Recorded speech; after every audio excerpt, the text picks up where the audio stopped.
بسم اللہ الرحمن الرحیم۔ السلام علیکم ورحمۃ اللہ وبرکاتہ۔ حضرت اویس کرنی کو جنت کے دروازے پر کیوں روک لیا جائے گا؟ حضور اکرم صلی اللہ علیہ وآلہ وسلم نے فرمایا کہ جب لوگ جنت میں جا رہے ہوں گے تو اویس کرنی کو جنت کے دروازے پر روک لیا جائے گا۔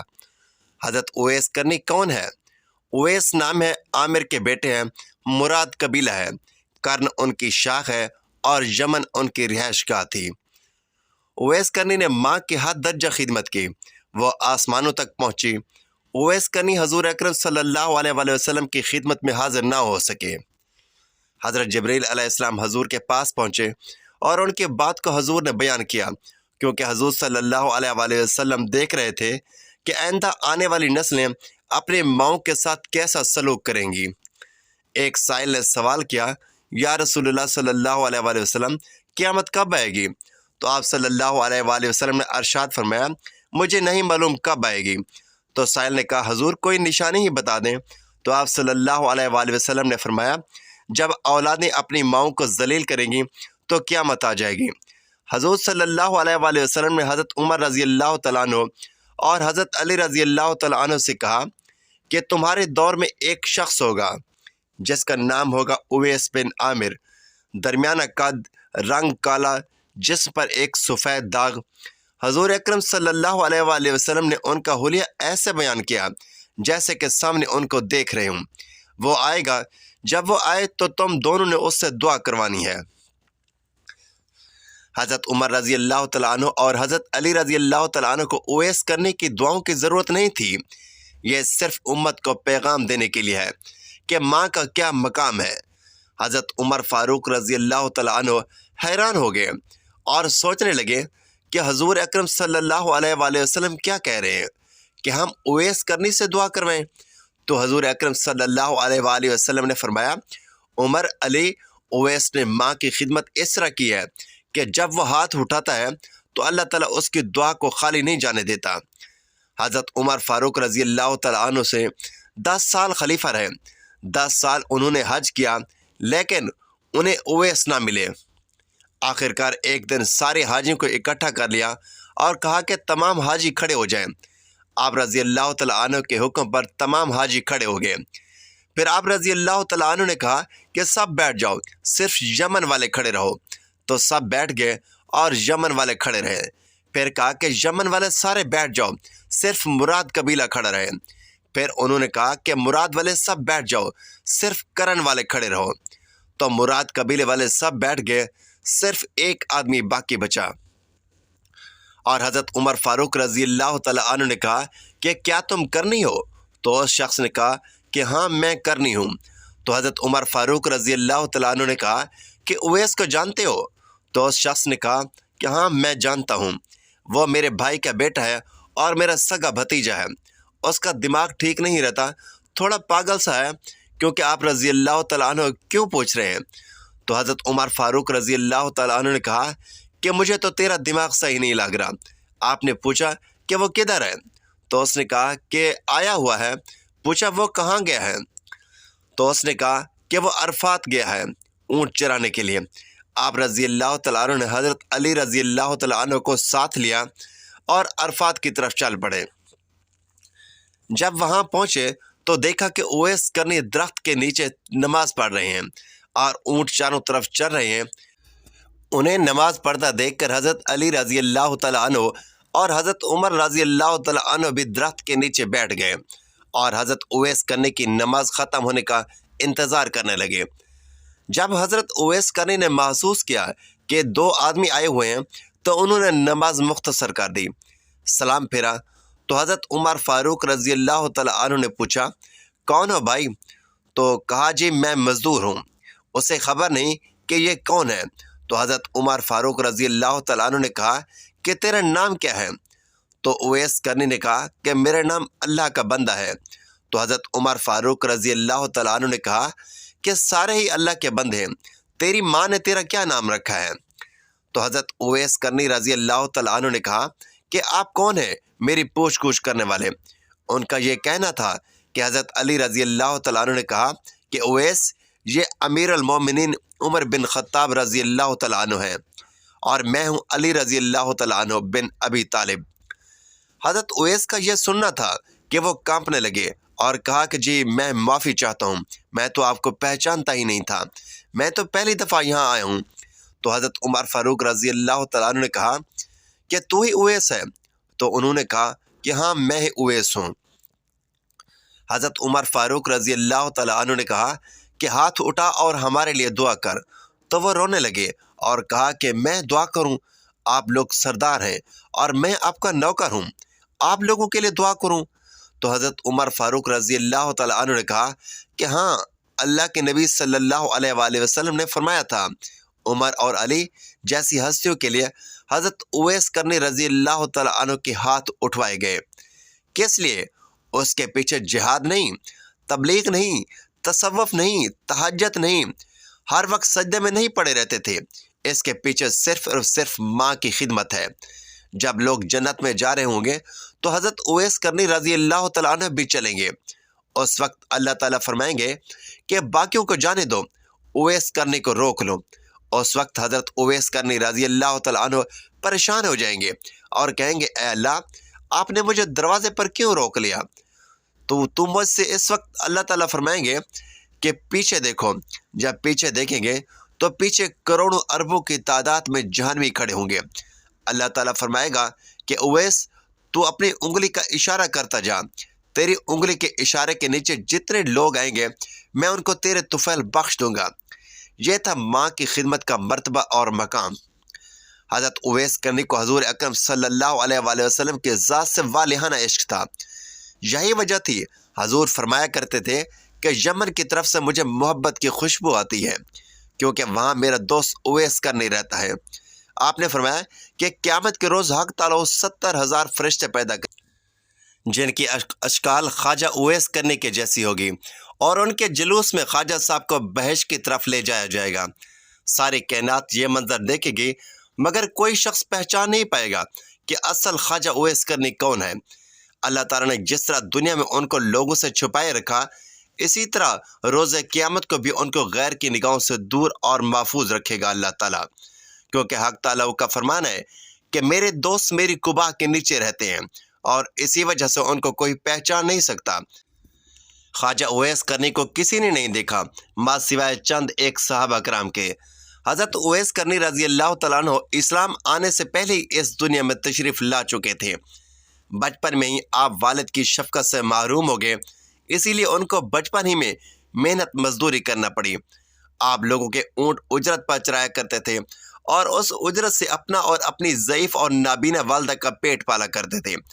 ان کے علاوہ جو تھوڑی سی رقم بچ جاتی تھی ان کو لوگوں میں تقسیم کر دیا کرتے تھے۔ آپ کے زندگی کے شب روز اسی طرح گزرتے رہے کہ یمن تک اسلام کے نام لیوا پیدا ہو گئے۔ حضرت اویس کرنی کو حضور صلی اللہ علیہ وآلہ وسلم کے متعلق خبر ملی تو آپ فوراً اسلام لے آئے۔ آپ کے اندر نور ہدایت کی شمع تو خدا نے پہلے سے ہی روشن کر رکھی تھی۔ اعلان نبوت اور اشاعت اسلام نے اس شمع ہدایت کو جلا بخشی۔ آپ رضی اللہ تعالیٰ عنہ کے دیوانے اور شدائی بن گئے۔ آپ صلی اللہ علیہ وآلہ وسلم فرماتے ہیں کہ اویس کرنی کو اسلام کی دولت سے اللہ تعالیٰ نے خود روشناس کرایا ہے، اور یہ خدا کی رحمت اور فضل کا اعجاز ہے کہ وہ میرا نادیدہ عاشق صادق بن گیا۔ حضرت کو قرب رسول اور نگاہ حبیب کا بڑا اشتیاق تھا، مگر آپ کو چشم باطنی کے اشارے سے حضرت صلی اللہ علیہ وآلہ وسلم نے مدینہ آنے سے روکے رکھا۔ اس کی دو وجوہات تھیں۔ ایک تو خواجہ صاحب کی والدہ ضعیف اور بصارت سے محروم تھی، انہیں اکیلا چھوڑ کر آنا ناممکن تھا۔ دوسرا، ان پر ہر وقت جذب طاری رہتا تھا۔ اسی وجہ سے آپ صلی اللہ علیہ وآلہ وسلم نے خواجہ صاحب کو حکم دیا کہ آپ ہر وقت میرے چشم باطن کے سامنے ہیں، لہٰذا آپ مدینے آنے کے بجائے اپنی والدہ کی خدمت میں ہماتن مصروف رہے۔ غزوہ احد میں کفار کے حملے سے آپ صلی اللہ علیہ وآلہ وسلم کے 2 دانت شہید ہو گئے۔ تمام مسلمانوں کو اس بات کا بہت صدمہ ہوا، مگر جس عاشق رسول نے اس صدمے کو حقیقی شکل میں محسوس کیا، اس کو دنیا حضرت خواجہ اویس کرنی کے نام سے جانتی ہے۔ آپ فرماتے ہیں کہ مجھے جب معلوم ہوا کہ میرے آقا سردار دو عالم کے 2 دانت مبارک شہید ہو گئے تو مجھے یہ بالکل معلوم نہ تھا کہ آپ کے کون سے دانت مبارک شہید ہو گئے، مگر آپ کی موافقت نے مجھے بے چین کر دیا۔ میں نے پہلے ایک دانت توڑا، پھر مجھے خیال آیا کہ شاید یہ والا دانت نہ ٹوٹا، پھر دوسرا توڑا، پھر تیسرا توڑا۔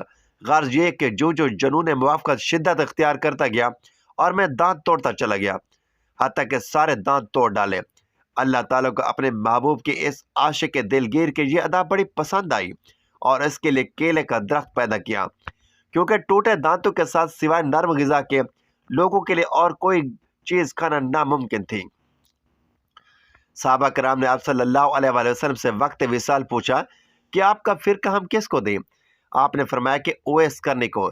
اس مقصد کی بجا آوری کے لیے سیدنا حضرت عمر فاروق رضی اللہ تعالیٰ عنہ اور حضرت علی المرتضیٰ کوفہ تشریف لے گئے اور جمعہ نماز کے خطبے میں کہا، مسجد میں نجد سے تعلق رکھنے والے جتنے لوگ ہیں سب کھڑے ہو جائیں۔ چنانچہ اہل نجد کھڑے ہو گئے۔ ان سے پوچھا گیا کہ شہر میں کوئی اویس کرنی نام کا شخص ہے؟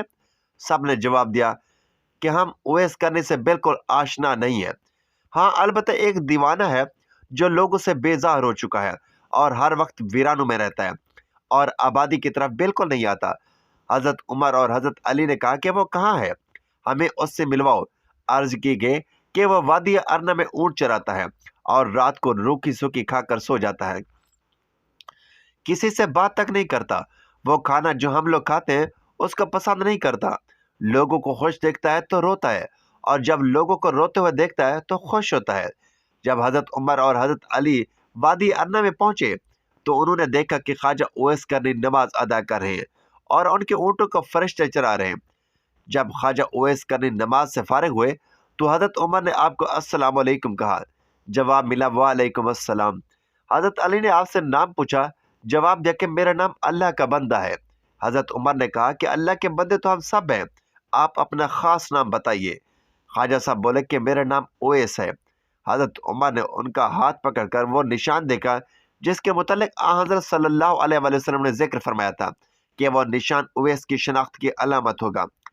حضرت عمر نے جب وہ نشان علامت خواجہ اویس کے ہاتھ پر دیکھا تو ان کے ہاتھ کو بوسہ دیا اور کہا، اے اویس کرنی، رسول اکرم صلی اللہ علیہ وآلہ وسلم نے آپ کو سلام بھیجا ہے اور ساتھ ہی یہ منقب بھی عنایت فرمایا ہے اور وصیت فرمائی ہے کہ آپ امت محمدیہ کی بخشش کے لیے دعا کریں۔ حضرت اویس کرنی نے فرمایا، اے عمر اور علی، آپ لوگ حضرت صلی اللہ علیہ وآلہ وسلم کے رفیق خاص ہیں اور مجھ سے اولا ہیں، دعا تو آپ لوگ کریں کیونکہ آپ کا مرتبہ خدا کی دربار میں بہت بلند ہے۔ حضرت عمر اور حضرت علی یک زبان ہو کر بولے، ہم تو دعا کرتے ہی ہیں، مگر آپ باوصیت رسول صلی اللہ علیہ وآلہ وسلم امت مسلمہ کے لیے دعا فرمائیے۔ خواجہ اویس کرنی نے پھر کہا، اے عمر اور علی، ہو سکتا ہے وہ کوئی اور ہو جس کا ذکر محبوب خدا نے فرمایا ہو۔ حضرت عمر فاروق نے فرمایا کہ اے اویس، رسول اللہ صلی اللہ علیہ وآلہ وسلم نے آپ کے متعلق دو نشان بتائے تھے اور وہ دونوں نشان آپ کے پاس موجود ہیں، لہٰذا ہماری پہچان، شناخت اور پہنچ بالکل درست ہے۔ اس نے حضرت عمر اور حضرت علی سے کہا کہ لائیے وہ فرقہ مجھے عطا کیجیے تاکہ میں حسب حکم آقا دعا کروں۔ جب ان کو فرقہ دیا گیا تو حضرت عمر اور حضرت علی سے کچھ فاصلے پر چلے گئے اور زمین پر سجدہ ریز ہو کر بارگاہ الہی میں عرض کی کہ اے خداوند عالم، میں اس وقت تک فرقہ نہ پہنوں گا جب تک تو سرکار دو عالم کی ساری امت کو میری سفارش پر بخش نہ دے، کیونکہ پیغمبر اسلام نے یہ مرکہ مجھے عطا کیا ہے اور فاروق اور مرتضیٰ نے مجھ تک پہنچانے کے فرائض سر انجام دیے ہیں۔ اب تیرا کام ہے، تو میری دعا سن لے اور قبول کر لے۔ اللہ تعالیٰ نے فرمایا کہ اویس، ہم نے تیری دعا کی برکت سے چند لوگوں کو تیری سفارش پر بخش دیا۔ آپ نے پھر عرض کی، یا باری تعالیٰ، جب تک تو سب کو نہیں بخشے گا میں یہ فرقہ نہیں پہنوں گا۔ حکم ہوا کہ میں نے کئی ہزار فرد بخش دیے۔ عرض کی، مولا، میں سب کو بخشوانا چاہتا ہوں۔ ابھی یہ بات چل رہی تھی کہ حضرت عمر اور حضرت علی آپ کے قریب چلے گئے۔ آپ دونوں کو خواجہ اویس کرنی نے کہا کہ آپ لوگ یہاں کیوں آ گئے؟ میرا اور خدا کا سلسلہ جاری تھا، آپ لوگوں کی آمد نہ ہوتی تو میں نے اس وقت تک یہ فرقہ نہیں پہننا تھا جب تک اپنے آقا کے ساری امت کو نہ بخشوا لیتا، اور مجھے پورا یقین تھا کہ حق تعالیٰ نے میری سفارش پر حضور صلی اللہ علیہ وآلہ وسلم کی امت کے ہر فرد کو بخش دینا تھا۔ مشہور صحابی حضرت ربی رضی اللہ تعالیٰ عنہ کہتے ہیں کہ جب میں خواجہ اویس کرنی کی زیارت کو گیا تو میں نے انہیں فجر کی نماز میں مشغول پایا۔ نماز سے فارغ ہوئے تو اپنے درود اور وظائف میں مصروف ہو گئے، یہاں تک کہ ظہر کا وقت آ گیا۔ پھر یہ کہ بعد دیگر تمام نمازوں اور ذکر الہی میں ایسے مگن ہوئے کہ ساری رات گزر گئی۔ میں ان کا بغور مشاہدہ کرتا رہا۔ اس طرح 3 دن گزر گئے۔ میں حیران رہ گیا کہ تین دنوں اور راتوں میں حضرت نے نہ کچھ کھایا نہ پیا، بلکہ عبادت میں مشغول رہے اور لمحہ بھر کے لیے بھی آرام نہیں کیا۔ چوتھی رات آپ تھوڑی دیر کے لیے سوئے اور کچھ کھانا بھی کھایا، پھر استغفار کرنے لگے کہ یا الہی، میں تجھ سے پناہ مانگتا ہوں، میں نیند اور بھوک کے غلبے میں مبتلا ہو گیا۔ حضرت ربی کہتے ہیں کہ خواجہ اویس کرنی نے راتوں کی تقسیم کی ہوئی تھی۔ ایک رات میں سجدہ کرتے تو پوری رات سجدے میں ہی گزار دیتے، اور اگر رکوع کرتے تو ساری رات رکوع کی حالت میں گزار دیتے۔ کسی رات کو قیام کی حالت میں رہتے۔ غرض یہ کہ ہر رات کو دوسری رات کی طرح زندہ رکھتے تھے۔ خواجہ اویس کرنی رضی اللہ تعالیٰ عنہ کو حضرت عمر نے پیغام بھیجا کہ اگر آپ کی اجازت ہو تو کوفہ کے گورنر کو خط لکھوں کہ وہ آپ کا خاص خیال رکھیں۔ خواجہ صاحب نے جواب دیا کہ میں خصوصیت کے ساتھ زندگی بسر کرنے کے سخت خلاف ہوں۔ میرا ہاتھ حاجت روا کے ہاتھ میں ہے، مجھے تو بس یاد الہی سے غرض ہے، وہ میں کر رہا ہوں اور کوئی چیز درکار نہیں۔ اس کے بعد آپ نے کوفہ بھی چھوڑ دیا اور کسی اور علاقے میں نکل گئے جہاں آپ کو کوئی تلاش نہ کر سکے۔ ایک دفعہ کا واقعہ ہے کہ حضرت اویس کرنی کو آپ صلی اللہ علیہ وآلہ وسلم کے دیدار کا شوق اس قدر پیدا ہوا کہ انہوں نے مدینے آنے کا ارادہ کیا۔ اب انہوں نے ارادہ کیا، ادھر آپ صلی اللہ علیہ وآلہ وسلم کو کسی غزوہ میں شرکت کرنے کے لیے مدینے سے باہر جانا پڑا، لیکن آپ صلی اللہ علیہ وآلہ وسلم نے حضرت عائشہ رضی اللہ تعالیٰ عنہ سے فرمایا کہ میرے جانے کے بعد شاید کوئی مہمان یہاں آئے تو اس کی خوب خاطر مدارت کی جائے اور ہر طرح سے خیال رکھا جائے، کیونکہ وہ بڑا ہی پارسا انسان ہے، اور میرے آنے تک اس کو روکنے کی کوشش کی جائے۔ اگر وہ نہ رکنا چاہے تو مجبور نہ کیجیے گا، مگر اس کی شکل و صورت یاد رکھی جائے۔ یہ ہدایت دے کر رسالت میں آپ غزوہ میں شرکت کے لیے روانہ ہو گئے۔ بعد میں خواجہ اویس کرنی مدینہ تشریف لائے۔ ان کو جب پتہ چلا کہ حضور سرور کائنات اس وقت میں نہیں ہے تو انہوں نے اسی وقت واپسی کا فیصلہ کیا۔ ان کو روکنے کی بڑی کوشش کی گئی، مگر وہ نہ رکے اور نہ ہی کسی قسم کی خاطر کروائی، بس واپس لوٹ گئے۔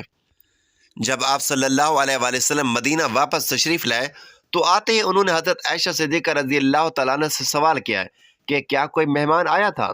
تو ام المومنین نے عرض کی کہ اے اللہ کے رسول، ایک شخص جو کہ یمن سے آیا تھا، اس کی شکل و صورت چرواہوں کے جیسی تھی۔ آپ کو نہ پا کر وہ ایک لمحہ بھی یہاں نہیں ٹھہرا اور چلا گیا۔ آپ علیہ السلام نے بولے کہ عائشہ، پتہ ہے وہ کون تھا؟ عرض کی کہ حضور میں بالکل نہیں جانتی۔ فرمایا کہ وہ اویس کرنی تھا جو میرے دیدار کے لیے یہاں آیا تھا اور دیدار کی حسرت دل ہی میں لے کر واپس چلا گیا، اور وہ ٹھہر بھی نہیں سکتا تھا کیونکہ اس کی ایک والدہ ہے جو بوڑھی ہے اور آنکھوں سے معذور ہے، اور اس کی دیکھ بھال کرنے والا کوئی نہیں ہے، اس لیے اس کو ہر حال میں واپس جانا تھا۔ اور یہ وہ شخص ہے جو کہ خدا اور اس کے رسول کا سچا چاہنے والا ہے، جس کو صرف ذکر الہی سے غرض ہے اور وہ کسی چیز سے نہ مروب ہے نہ متاثر۔ اویس کرنی میرا عاشق ہے اور اللہ اس سے محبت کرتا ہے۔ حضرت عائشہ نے جب یہ باتیں سنی تو اس کو خواجہ اویس کرنی کے مقام پر رشک آنے لگا اور فرمانے لگیں کہ اے خدا کے حبیب، وہ شخص واقعی کس قدر عظیم ہوگا جس کے زہد و تقوی اور عبادت و ریاضت کی تعریف خدا اور اس کا محبوب کرے۔ مشہور تابعی حضرت حرم بن حیان رضی اللہ تعالیٰ عنہ کی ایک بار خواجہ اویس کرنی رضی اللہ تعالیٰ عنہ سے ملاقات ہوئی۔ وہ اپنی ملاقات کچھ اس طرح بیان کرتے ہیں: خواجہ اویس کرنی کوفہ میں مقیم تھے، میں نے آپ کی تعریف سنی، ملاقات کا شوق ہوا اور میں نے ان کی زیارت کے لیے کوفہ پہنچا۔ لوگوں نے بتایا کہ وہ دریائے فرات پر ملیں گے۔ میں دریا کے کنارے پر پہنچا تو دیکھا کہ ایک شخص تنہا بیٹھا دوپہر کے وقت وضو کر رہا ہے اور کپڑے دھو رہا ہے۔ میں اویس کرنی کے اوصاف سن چکا تھا، اس لیے فوراً ہی پہچان گیا۔ ان کا جسم فربا اور رنگ گندمی تھا، سر منڈا ہوا تھا اور داڑھی گھنی تھی، بدن پر بہت بال تھے اور چہرہ بہت بڑا تھا۔ صوف کا پاجامہ پہنے ہوئے تھے اور صوف کی ایک چادر جس پر تھی۔ میں قریب پہنچا اور سلام کیا۔ انہوں نے جواب دیا اور میری طرف دیکھ کر کہا کہ اللہ تمہیں سلامت رکھے۔ تو میں نے مصافحے کے لیے ہاتھ بڑھایا، لیکن انہوں نے مصافحہ کرنے سے گریز کیا اور اپنے پہلے الفاظ دہرائے کہ اللہ تمہیں سلامت رکھے۔ مجھے ان کی حالت پر بڑا ترس آیا اور میری آنکھوں سے آنسو بہنے لگے۔ جب میں نے حسرت بھرے لہجے میں کہا کہ اویس خدا تم پر رحم کرے اور تمہاری مغفرت فرمائے، تو وہ بھی رونے لگے اور مجھ سے مخاطب ہو کر فرمایا کہ حرم بن حیان، خدا تم پر رحم کرے، میرے بھائی تمہارا کیا حال ہے؟ تمہیں میرا نام پتہ کس نے بتایا؟ میں نے عرض کیا کہ خدا نے۔ مگر اویس یہ تو بتاؤ کہ تمہیں میرا اور میرے باپ کا نام کیسے معلوم ہوا؟ اس سے پہلے نہ میں نے تمہیں دیکھا ہے اور نہ تم نے مجھے۔ حضرت اویس نے جواب دیا کہ تمہارا نام مجھے اس نے بتایا ہے جس کے علم و خبر سے کوئی چیز باہر نہیں۔ میری روح نے تمہاری روح کی طرف توجہ کی اور میری روح نے تمہاری روح کو پہچان لیا۔ مومن کی روحیں ایک دوسرے کو پہچان لیتی ہیں۔ میں نے عرض کی کہ رسول اللہ صلی اللہ علیہ وآلہ وسلم کی کوئی حدیث مبارک سنائیے تاکہ میں اسے یاد کر لوں۔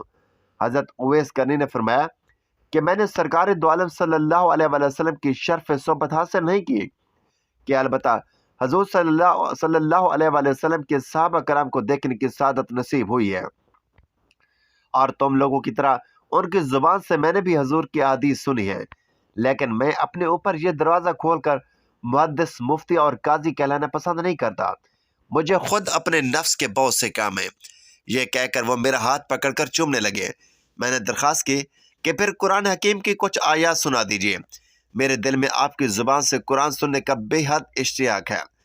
میری آپ سے محبت و عقیدت خدا کے لیے ہے۔ میرے لیے دعا فرمائیے اور کچھ وصیتیں کیجیے۔ میری درخواست سن کر اویس کرنی رضی اللہ تعالیٰ نے اعوذ باللہ من الشیطان الرجیم پڑھا اور چیخ مار کر رونے لگے۔ پھر فرمایا، میرے رب کا ذکر بلند ہے، اس کا قول سب سے سچا ہے، اس کا کلام سب سے اچھا ہے۔ یہ کہہ کر انہوں نے قرآن کی کچھ آیات تلاوت کی اور بے ہوش ہو گئے۔ ہوش میں آئے تو فرمایا، حرم بن حیان، تمہارا باپ مر گیا، ان قریب تم کو بھی مرنا ہے، کیا خبر جنت میں جائیں یا دوزخ میں؟ ابن حیان، آدم فوت ہو گئے، حوا فوت ہو گئی، محمد رسول اللہ صلی اللہ علیہ وآلہ وسلم فوت ہو گئے، ابو بکر صدیق فوت ہو گئے۔ ابن حیان، میرے بھائی عمر بن خطاب فوت ہو گئے۔ اور یہ کہہ کر انہوں نے مغفرت کی دعا کی۔ اس وقت حضرت عمر فاروق رضی اللہ تعالیٰ عنہ زندہ تھے، اس لیے میں نے کہا کہ خدا آپ پر رحم کرے۔ عمر بن خطاب رضی اللہ تعالیٰ عنہ تو ابھی فوت نہیں ہوئے۔ فرمایا، ہاں، جو کچھ میں نے کہا ہے کہ تم اس کو سمجھو تو خود جان جاؤ گے کہ میں اور تم بھی مردہ ہیں۔ ہونے والی بات ہو چکی ہے۔ اس کے بعد حضرت اویس کرنی رضی اللہ تعالیٰ عنہ نے سرکار دو عالم صلی اللہ علیہ وآلہ وسلم پر درود بھیجا، کچھ اور دعائیں پڑھی اور فرمایا کہ حرم بن حیان، میری وصیت یہ ہے کہ کتاب اللہ کو مضبوطی سے پکڑو، اہل اللہ کی صحبت اختیار کرو اور نبی اکرم صلی اللہ علیہ وآلہ وسلم پر ہمیشہ درود و سلام بھیجتے رہو۔ میں نے اپنی اور تمہاری موت کی خبر دے دی، آئندہ کسی سعادت موت سے غافل نہ رہنا، واپس جا کر اپنی قوم کو بھی نصیحت کرنا اور ڈرنا، اور خبردار جماعت کا ساتھ کبھی نہیں چھوڑنا، ورنہ بے دین ہو جاؤ گے اور قیامت میں آتش دوزخ کا ایندھن بننا پڑے گا۔ پھر انہوں نے دعا کی کہ الہی، یہ شخص کہتا ہے کہ اس کو تیرے لیے مجھ سے محبت ہے اور اس نے تیرے لیے ہی مجھ سے ملاقات کی، اس لیے اے خدا مجھے توفیق دے کہ میں جنت میں اس کا چہرہ پہچان جاؤں اور دارالسلام میں میری اور اس کی ملاقات ہو۔ وہ دنیا میں جہاں کہیں بھی ہے اس کو اپنے حفظ و امان میں رکھنا، اس کو اپنی نعمتوں کا شکر گزار بنا اور اس کو جزائے خیر دے۔ ناظرین، اللہ تعالیٰ سے دعا ہے کہ اللہ تعالیٰ ہمیں خواجہ اویس کرنے کی دعاؤں کے صدقے ہماری مغفرت فرمائے، میرا سنانا اور آپ کا سننا اپنی بارگاہ الہی میں قبول و منظور فرمائے اور ہمارا خاتمہ ایمان پر فرمائے، آمین یا رب العالمین۔ ناظرین، ویڈیو اچھی لگے تو ویڈیو کو لائک کریں، شیئر کریں، چینل کو سبسکرائب کریں اور کمنٹ باکس میں اللہ تعالیٰ کے 99 ناموں میں سے ایک نام ضرور ٹائپ کریں۔ اگلی ویڈیو تک کے لیے اجازت دیجیے، اللہ حافظ۔